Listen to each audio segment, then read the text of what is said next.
Everyone, welcome to my channel. ಎಲ್ಲರೂ ಹೇಗಿದ್ದೀರಾ? ನಾನು ಚೆನ್ನಾಗಿದ್ದೀನಿ. ಹಾಗೆ ನಾನು ಇವತ್ತಿನ ಡೈಲಿ ಲಾಗ್ನ ಸ್ಟಾರ್ಟ್ ಮಾಡಿದ್ದೀನಿ. ಇವತ್ತು ಹೇಳಬೇಕು ಅಂತ ಅನ್ಕೊಂಡಿರೋ ಮಾತು ಅತಿಯಾದ ಯೋಚನೆ ಅಥವಾ ಅತಿಯಾದ ಎಕ್ಸ್ಪೆಕ್ಟೇಷನ್ ಇದ್ರ ಬಗ್ಗೆ ಹೇಳೋದಾದ್ರೆ, ನಮ್ಮ ಅತಿಯಾದ ಯೋಚನೆಗಳೇ ನಮ್ಮನ್ನ ದುಃಖಕ್ಕೆ, ನೋವಿಗೆ ದುಡುತ್ತೆ ಅನ್ನೋದು ನಿಜ.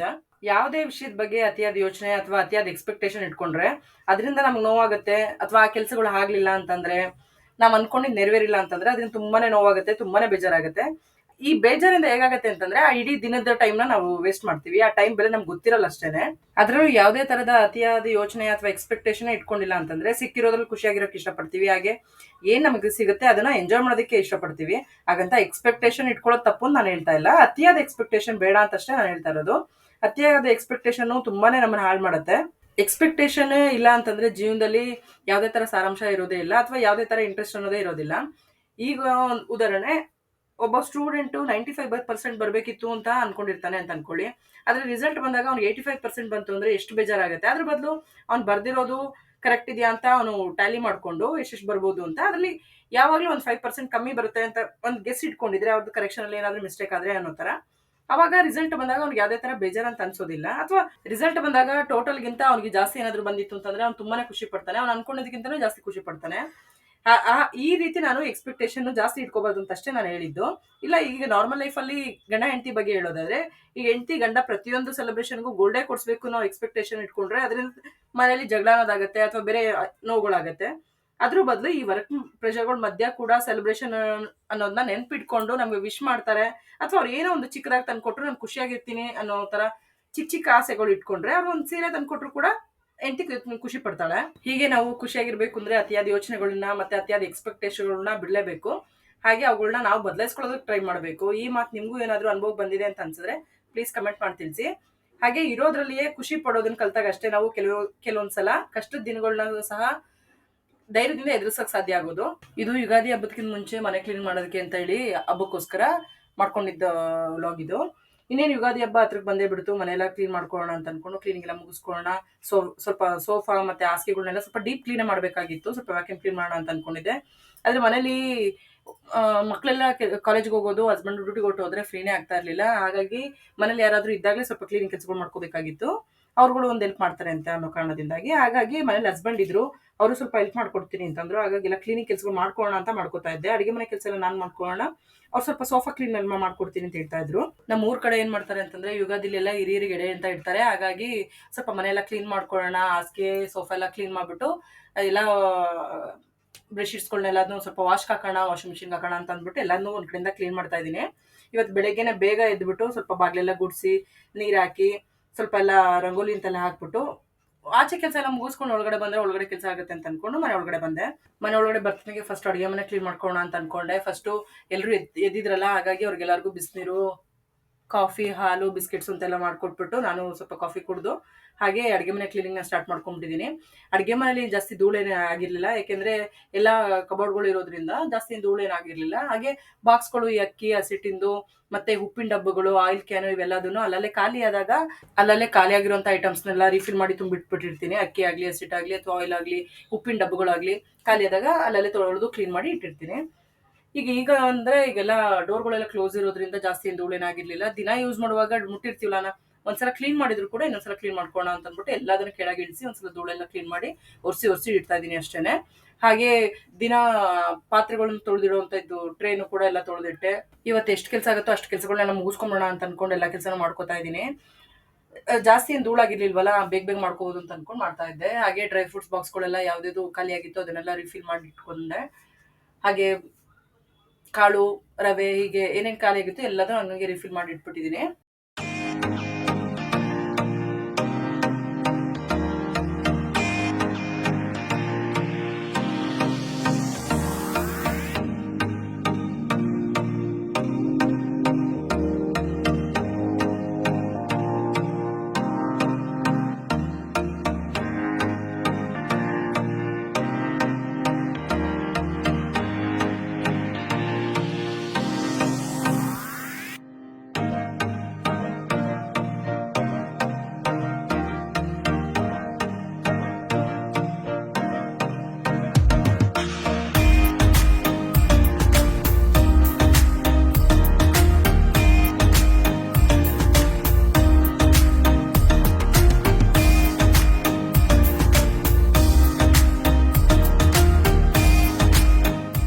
ನಮ್ದು ಅಡುಗೆ ಮನೆ ಚಿಕ್ಕದಿರೋದ್ರಿಂದ ದಿನ ಬಳಸೋದಕ್ಕೆ ಏನೇನು ಸಾಮಾನುಗಳು ಬೇಕೋ ಅಡುಗೆ ಸಾಮಾನುಗಳು ಅಷ್ಟನ್ನ ಮಾತ್ರ ನಾನು ಕೆಳಗಡೆ ಇಟ್ಕೊಂಡಿರೋದು. ಇನ್ನು ಅಪರೂಪಕ್ಕೆ ಬಳಸೋವಂಥ ಸಾಮಾನುಗಳು, ದೊಡ್ಡ ದೊಡ್ಡ ಸಾಮಾನುಗಳು, ದೊಡ್ಡ ದೊಡ್ಡ ಪಾತ್ರೆಗಳು ಅದನ್ನೆಲ್ಲ ನಾವು ಮೇಲೆ ಎತ್ತಿಟ್ಬಿಟ್ಟಿದ್ದೀನಿ.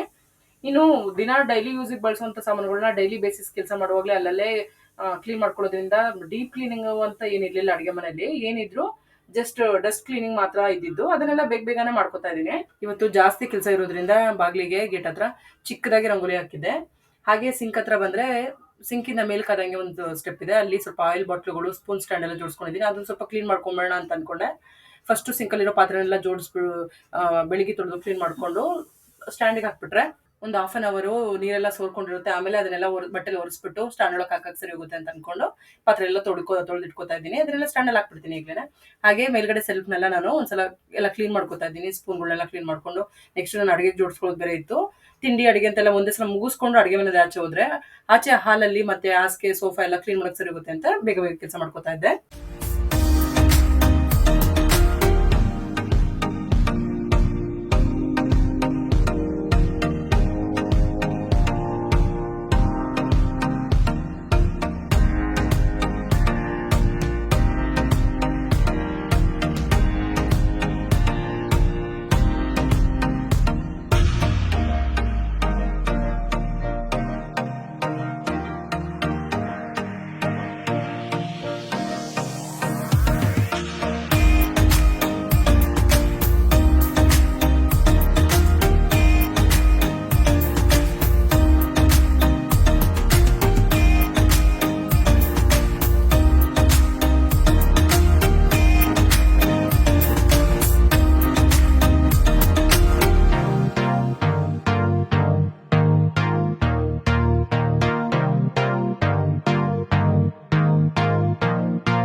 ಅಡುಗೆ ಮನೆ ಕ್ಲೀನಿಂಗ್ ಆಗಿದ್ದು ಒಂದು ದೊಡ್ಡ ಕೆಲಸ ಮುಗೀತು ಅಂತ ಅನಿಸ್ತು. ಹಾಗಾಗಿ ಅದು ಮುಗಿದ ತಕ್ಷಣನೇ ಮನೇಲಿ ಸ್ವಲ್ಪ ಜೋಳ ಇತ್ತು, ಅದನ್ನು ಬೇಯಿಸಿದ್ದೆ. ಮಕ್ಕಳು ಬೇಯಿಸಿರೋದಿದ್ರೆ ಓಡಾಡ್ಕೊಂಡು ತಿಂತಾರೆ ಅಂತ ಅನ್ಕೊಂಡು ಬೇಯಿಸಿಟ್ಟಿದ್ದೆ.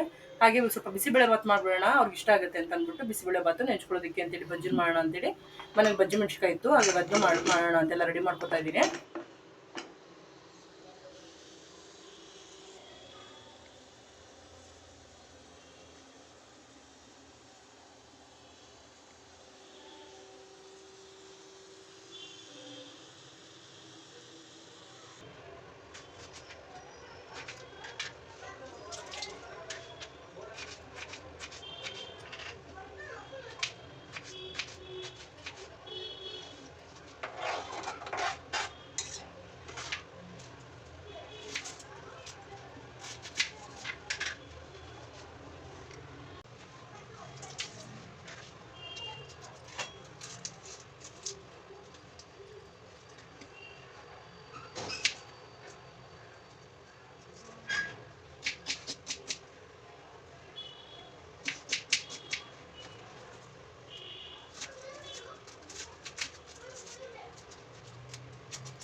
Baila pa. Para siya. Oo, balik ko.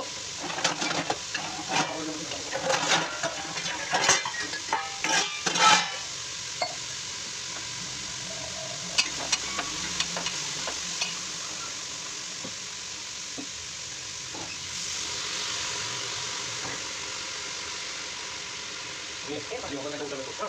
Ayam masih begini gitu. Sige, tayo. Ito, ito.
ನಾನು ಅಡುಗೆ ಕೆಲಸ ಎಲ್ಲ ಮುಗಿಸೋಷ್ಟೊತ್ತಿಗೆ ನಮ್ಮ ಮನೆಯವರು, ನಮ್ಮ ಯಜಮಾನರು ಕೂಡ ಸೋಫಾ ವ್ಯಾಕ್ಯೂಮ್ ಕ್ಲೀನ್ ಮಾಡ್ತೀನಿ ಅಂತ ಸ್ಟಾರ್ಟ್ ಮಾಡ್ಕೊಂಡಿದ್ರು.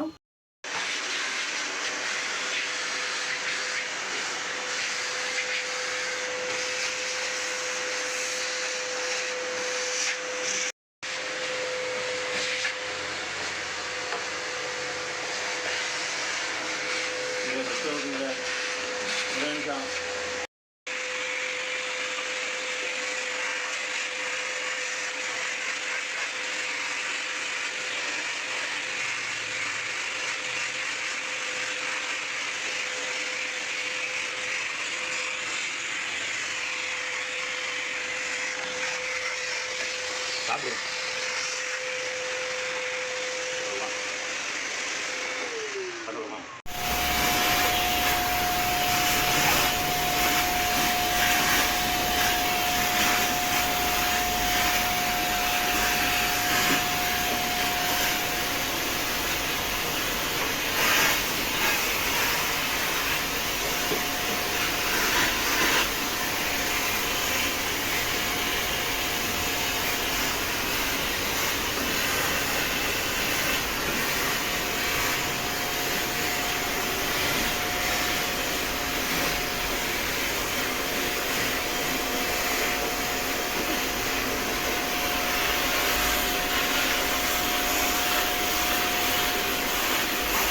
ಮತ್ತೆ ವ್ಯಾಕ್ಯೂಮ್ ಕ್ಲೀನ್ ಮಾಡ್ತಾ ಇದೆಯಾ?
ಕಾಯಿನ್ ಸಿಕ್ತು ನನಗೆ 5 ರೂಪಾಯಿ ಕಾಯಿನು. ಎಷ್ಟು ಖುಷಿ ಆಗ್ತದೆ. ಕೂಡ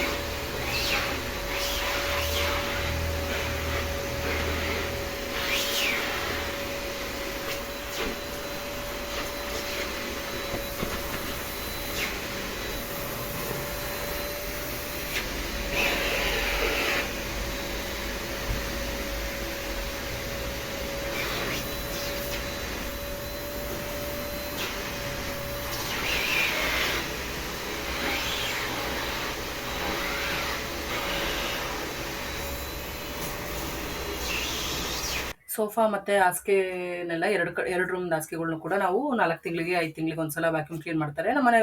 ನಮ್ಮ ಮನೆಯವರು ಯಾವಾಗ್ಲೂ ಈ ಸಂಡೇ ರಜೆ ಇದ್ದಾಗ ಕ್ಲೀನ್ ಮಾಡ್ತಾರೆ. ಇಲ್ಲ ಅವ್ರಿಗೆ ಆಗಲಿಲ್ಲ ಅಂತಂದಾಗ ಯಾವತ್ತರ ಅಪರೂಪಕ್ಕೆ ಒಂದ್ಸಲ ನಾನು ಕ್ಲೀನ್ ಮಾಡ್ತೀನಿ. ಒಟ್ಟು ವ್ಯಾಕ್ಯೂಮ್ ಕ್ಲೀನ್ ಮಾಡೋದ್ರಿಂದ ಚಿಕ್ಕ ಚಿಕ್ಕ ಧೂಳು ಕೂಡ ತುಂಬಾ ಚೆನ್ನಾಗಿ ಕ್ಲೀನ್ ಆಗುತ್ತೆ ಅಂತ ಹೇಳ್ಬೋದು. ನಮ್ಮದು ರೋಡ್ ಸೈಡ್ ಮನೆಗಳಾಗಿರೋದ್ರಿಂದ ತುಂಬಾ ಧೂಳಾಗ್ತಾ ಇರುತ್ತೆ. ಈ ಧೂಳು ಇದರಿಂದ ಇನ್ಫೆಕ್ಷನ್ ಆಗೋದು ಅಥವಾ ಅಲರ್ಜಿ ಆಗೋದು, ಯಾಕ್ಷಿ ಸ್ಟಾರ್ಟ್ ಆಗೋದು, ಈ ಥರ ಎಲ್ಲ ಆಗುತ್ತೆ ಅನ್ನೋ ಕಾರಣಕ್ಕೆ ಅವಾಗ ಸ್ವಲ್ಪ ಡಸ್ಟಿಂಗ್ ಕ್ಲೀನಿಂಗು, ವ್ಯಾಕ್ಯೂಮ್ ಕ್ಲೀನರ್ ಅಂತಾನೆ ಮಾಡ್ತಾ ಇರ್ತೀವಿ.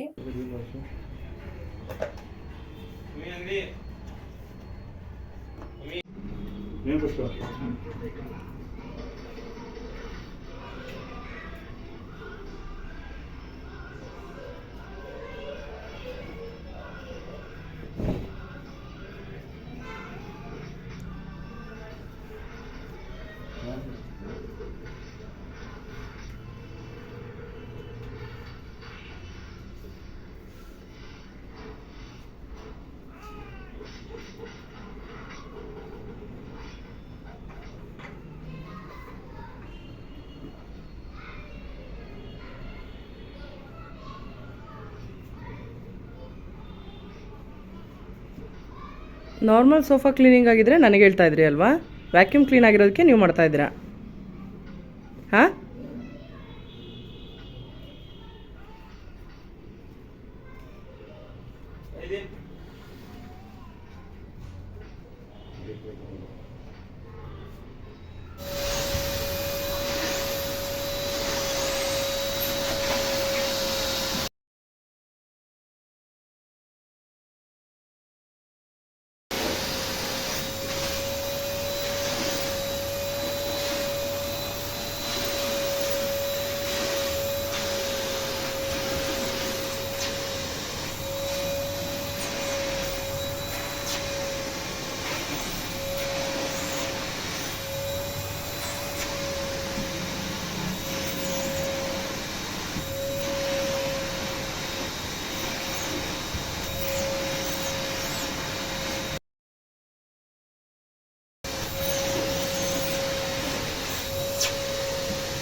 ಕೆಲಸ ಎಲ್ಲ ಮುಗಿಸ್ಬಿಟ್ಟು ಹೋಗಿ ಸ್ನಾನ ಮಾಡ್ಕೊಂಬಂದೆ, ಧೂಳಾಗಿದೆ ಅಂತ ಅಂದ್ಬಿಟ್ಟು.